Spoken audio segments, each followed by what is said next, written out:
Saldi ko lumaya na. Hindi lang lumaya, malayang-malaya na. At saka si Auntie Claire, napapansin ko, binabarubal ka na ng mga reporter. Wala na yung one question, one follow-up. Gigil na sila sa'yo. At ikaw din, hindi mo na mapigilan na ipakita yung gigil mo sa kanila. Unahin muna natin itong walang kwentang travel ng mga opisyal ng gobyerno ng Pilipinas. Oh, What is his status right now? Is he free? Or does he need to show up whenever an administrative court calls for him? In that case, is he still detained technically? The exact cricket. information, he is no longer within the territory of the Czech Republic. Anak ng tinapa naman. Wala na daw sa teritoryo ng Czech Republic. So ano pang ginagawa dyan mga inayupa kayo? Gumastos kayo ng pera ng taong bayan, pumunta dyan, wala namang kayong mapapala-pala. So ano, magkano ginastos nyo dyan? Imposible naman na naka-economy class tong mga to. Imposible naman na naka 3-star hotel lang tong mga to. Sa eroplano, naka-business class yung mga yan. Sa hotel, 5-star yung mga yan. Imposible na bababa sila doon sa mga gastusin na yon. Di ba? So, anong ginagawa nyo dyan? Sabi nyo hanggang April 30 pa kayo dyan.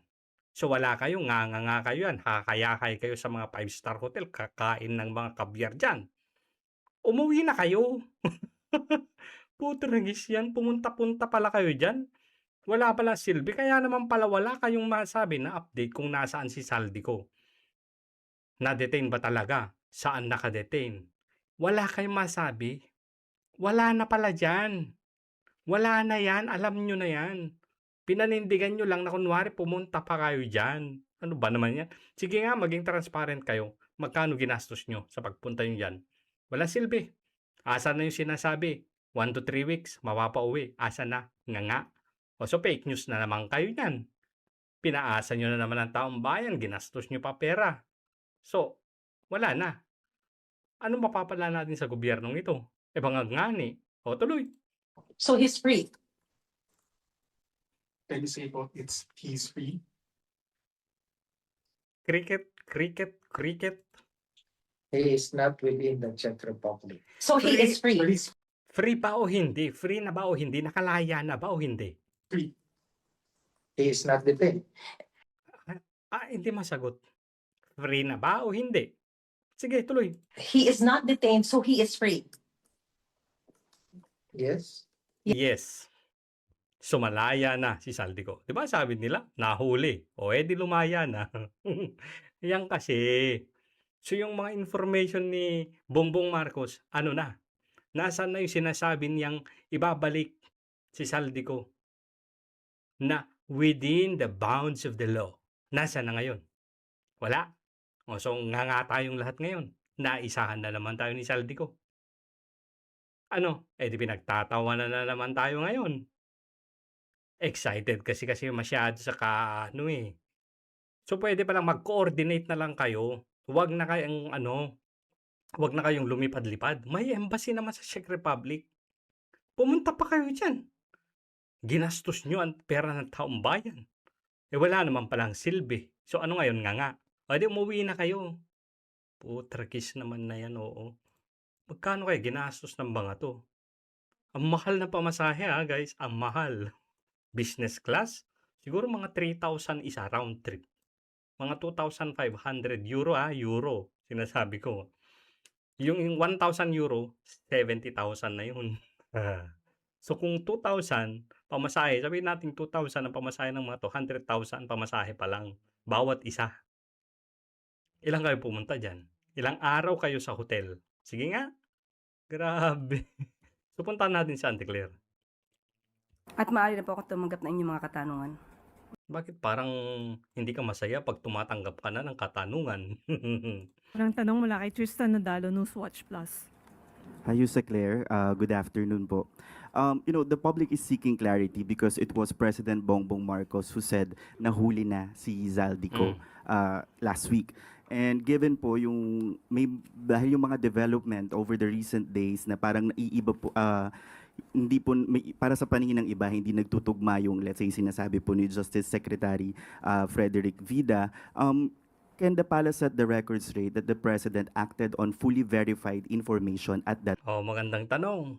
Verified ba yan? time or initial reports? So eto kung lumaya si Saldico at wala na sa Czech Republic, ibig sabihin, okay ang papel niya. So hindi siya nahuli, baka hindi nga rin siya na-detain. Baka naman hinold lang ng ilang oras, nung na-present na niya yung kanyang mga documents or whatsoever na kapag nagamit niya yung mga batas dito sa Europa patungkol sa Schengen na area, lumaya na. Putragis na yan, oo. Because some observers are saying the announcement may have been premature on Zaldico. Premature talaga. Okay. Gusto rin natin liwanagin dahil na maraming nagsasabi na ang Pangulo daw mismo ay nagbigay ng fake news. Unang-una, kung mapapansin niyo po, April 16, unang nag-post ang Pangulo ng kanyang mensahe. At kakapos pa lang kinontent mo na. Huli na si Saldico. Pag sinabi nating nahuli na si Saldico, Eto na. Mag-aral tayo, mga bata. Nandito na. Mag-aral tayo, mga bata. Tara na sa batibot. it doesn't necessarily mean that it is an arrest. So ano pala? Kasi ang lahat ng naintindihan, kahit yung pinalabas nyong news article dyan sa PCO, arrested si Saldico. Ang nahuli na salita ay very general. So very general ang nahuli. So pwede pala na arrest din ang ibig sabihin nun. So umaamin ka. Dahil general yung pwedeng gamitin sa nahuli, pwede palang pumasok yung interpretation na arrest. Bakit nyo pa kinukorek? Kung general, pwede naman pala yan. Bubo talaga. Palusot pa more. So kapag nahuli, pwede nating sabihin na napahinto. Nahuli, napahinto.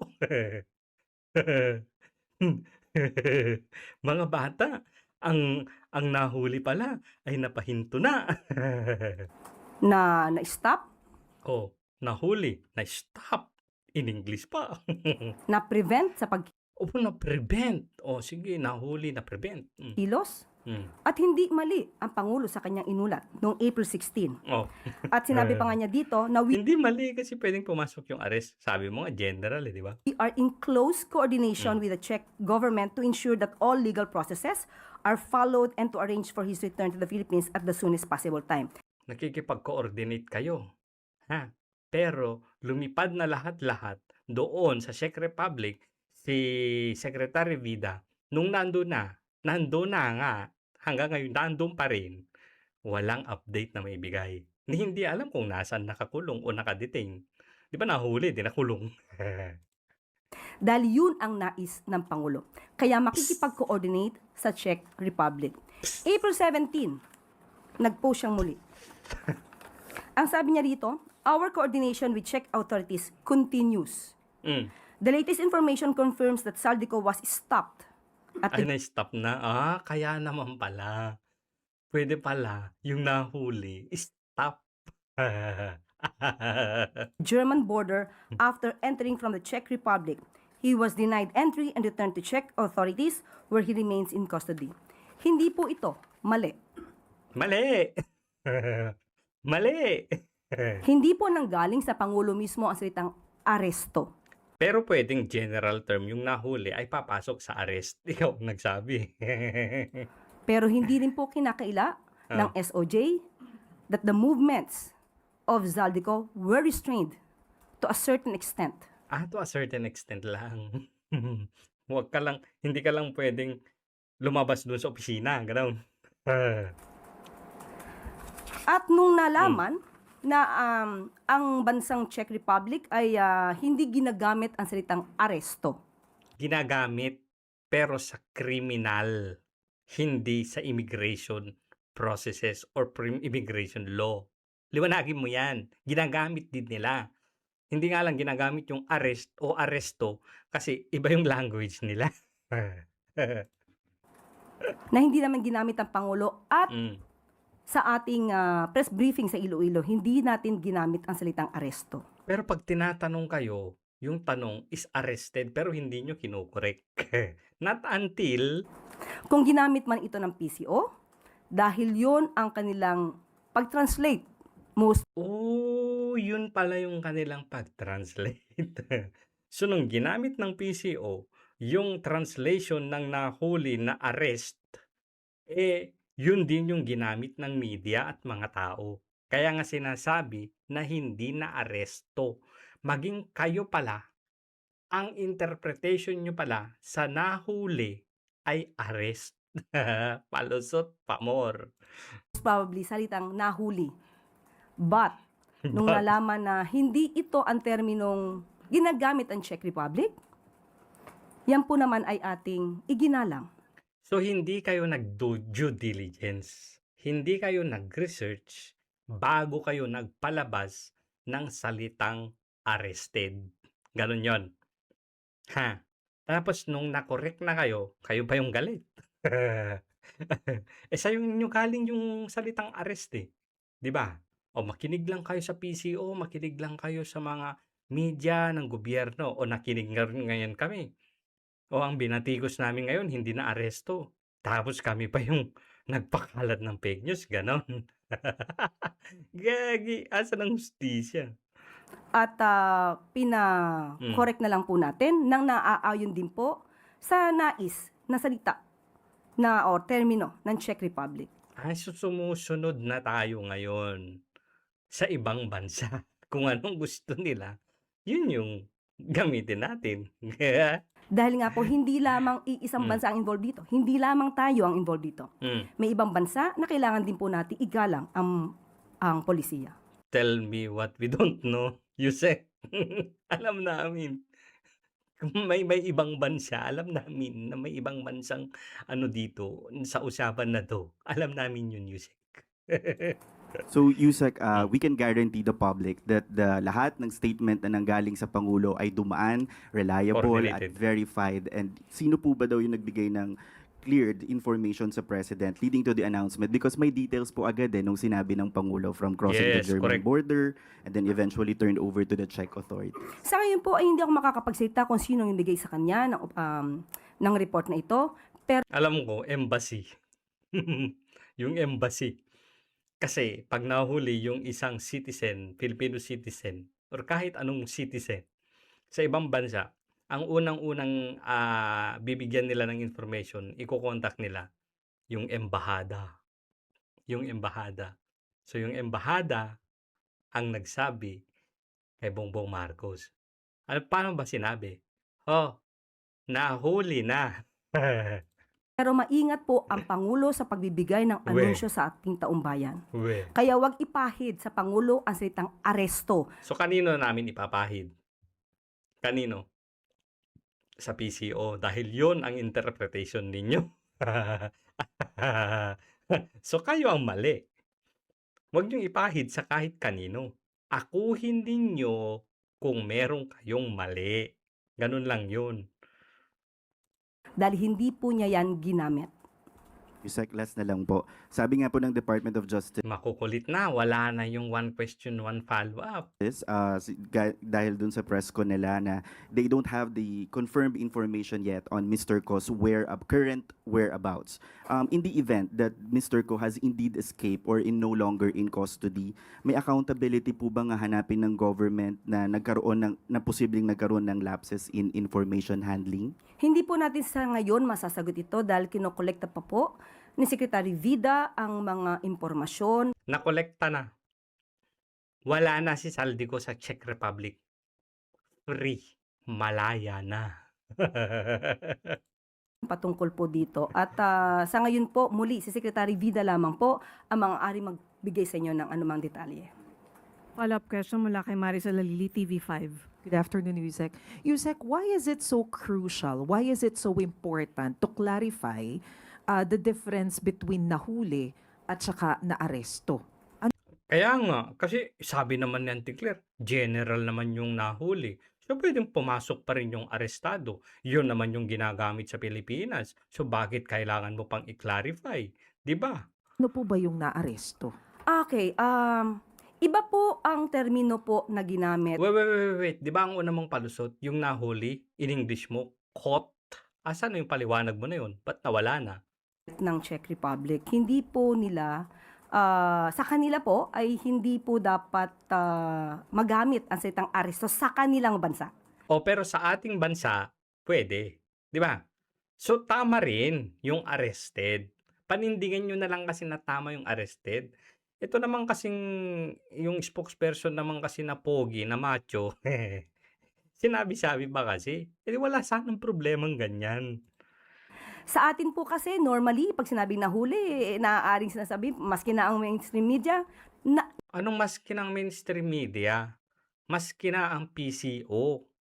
Doon nila hinango yan. Sa PCO mismo. naaresto. Kung may pagkakaiba ba na termino lihiya na ginagamit ang bansang Czech Republic at ang Pilipinas, so igagalang po natin yung nais nila dahil ang si Zaldico po ay nakuha nila o nakuha yung kustodiya at the time. Nakuha, muntik kang maanong naaresto, Nakuha yung kustodiya. Paano makukuha yung kustodiya? Eh, hindi nga naaresto. Ano ba yan? Before po lumipad si Secretary Vida papunta sa Czech Republic, what was the instruction of the President to the Secretary? Bring him home. Muli, hindi po tayo privy sa kanila na pag-usapan, pero sa ating nadinig na Ayaw mo interview, ang nais lamang po niya ay malaman kung anong estado ni Zaldico doon at ano pa maaaring malaman at magawa para maibalik si Zaldico dito sa Pilipinas. So, ano po yung inaasahan ng Gagi, one question, one follow-up, guys. Pangulo na iuuwi dito ni Secretary Vida or at least yung konkreto na information na gusto niyang marinig mula kay Secretary Vida? Hindi po tayo makakapagbigay dahil kinakailangan po rin nating igalang ang confidentiality at yan po Wow! Confidentiality. Marunong pala sila dyan. Pero yung confidential funds, gusto nilang ilabas yung mga pangalan.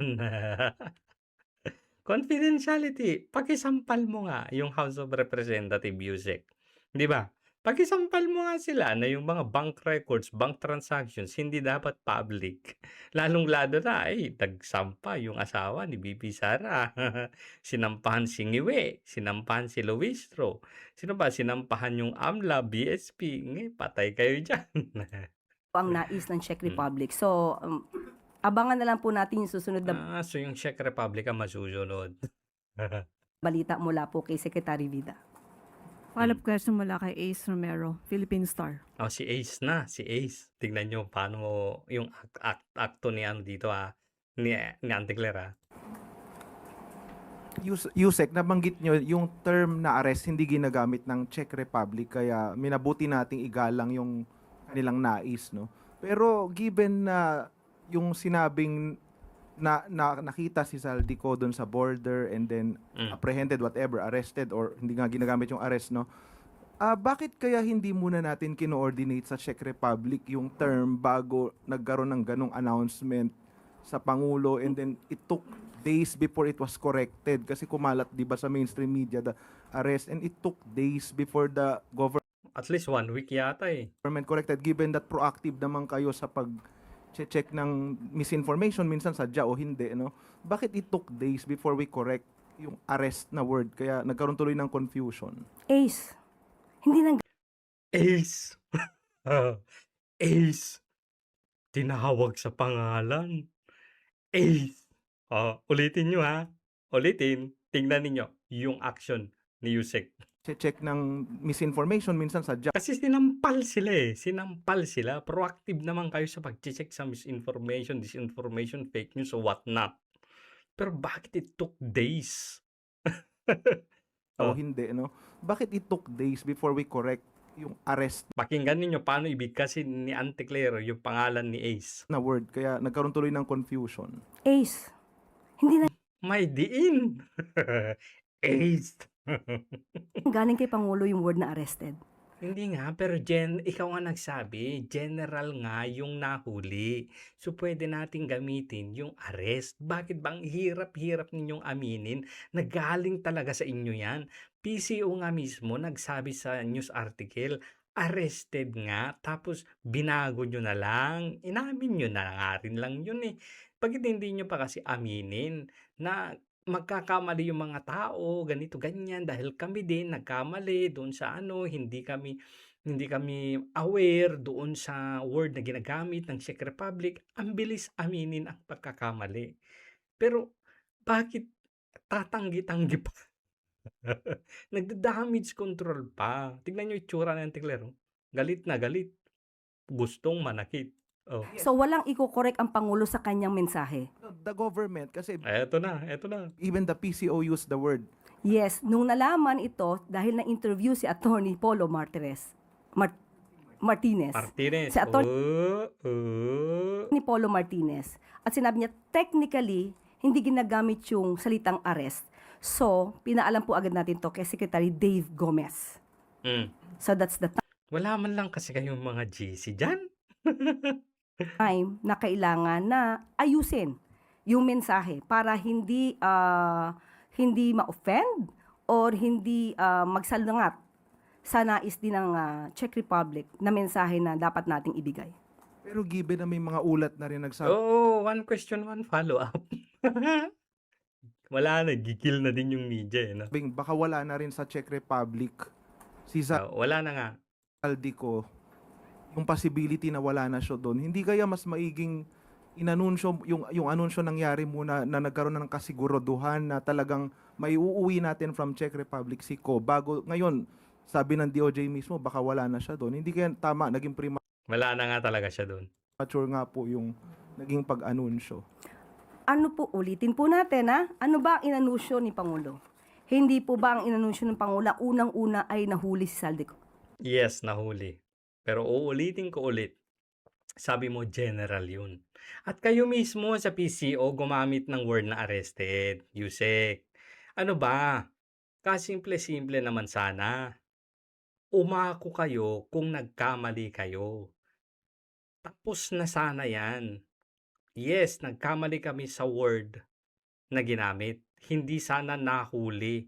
Kasi ang pagkaintindi ng tao, maging kayo, ay arrested yon. So, naging premature nga. O kaya, hindi talaga maliwanag.